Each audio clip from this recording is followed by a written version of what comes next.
him that Victory was Queen of England, he showed little surprise, telling me that in their recent explorations in ancient Russia they had found many descendants of the old nobility and royalty. He immediately set aside a comfortable house for us, furnished us with servants and with money, and in other ways showed us every attention and kindness. He told me that he would telegraph his emperor at once, and the result was that we were presently commanded to repair to Peking and present ourselves before the ruler.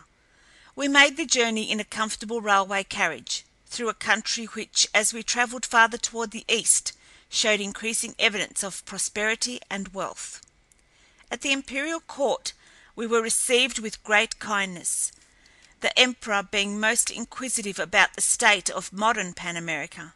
He told me that while he personally deplored the existence of the strict regulations which had raised a barrier between the East and the West, he had felt, as had his predecessors, that recognition of the wishes of the great Pan American Federation would be most conducive to the continued peace of the world. His empire includes all of Asia, and the islands of the Pacific as far west as 175°W. The empire of Japan no longer exists, having been conquered and absorbed by China over 100 years ago. The Philippines are well administered, and constitute one of the most progressive colonies of the Chinese Empire. The emperor told me that the building of this great empire and the spreading of enlightenment among its diversified and savage peoples had required all the best efforts of nearly 200 years. Upon his accession to the throne, he had found the labor well nigh perfected and had turned his attention to the reclamation of Europe. His ambition is to wrest it from the hands of the blacks, and then to attempt the work of elevating its fallen peoples to the high estate from which the Great War precipitated them.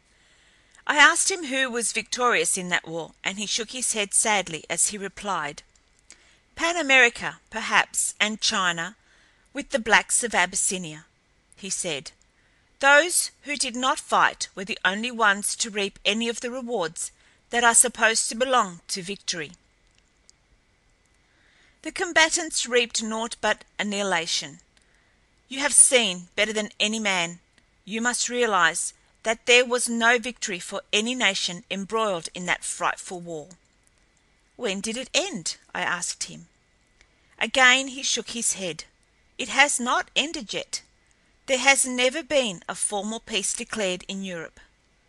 After a while there were none left to make peace, and the rude tribes which sprang from the survivors continued to fight among themselves because they knew no better condition of society. War raised the works of man. War and pestilence raised man.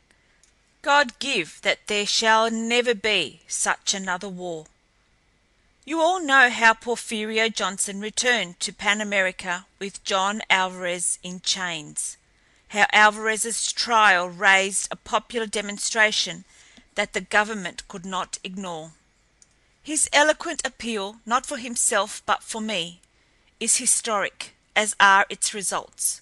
You know how a fleet was sent across the Atlantic to search for me, how the restrictions against crossing 30 to 175 were removed forever, and how the officers were brought to Peking, arriving upon the very day that Victory and I were married at the imperial court. My return to Pan America was very different from anything I could possibly have imagined a year before. Instead of being received as a traitor to my country, I was acclaimed a hero. It was good to get back again, good to witness the kindly treatment that was accorded my dear Victory. And when I learned that Delcarte and Taylor had been found at the mouth of the Rhine and were already back in Pan America, my joy was unalloyed. And now we are going back, Victory and I, with the men and the munitions and power to reclaim England for her queen. Again I shall cross 30, but under what altered conditions?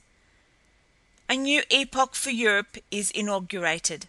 with enlightened China on the east and enlightened Pan America on the west, the two great peace powers whom God has preserved to regenerate chastened and forgiven Europe.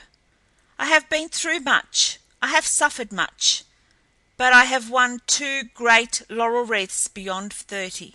One is the opportunity to rescue Europe from barbarism. The other is a little barbarian, and the greater of these is victory. End of chapter 9. End of The Lost Continent by Edgar Rice Burroughs. Recording by Lucy LaFaro, Australia.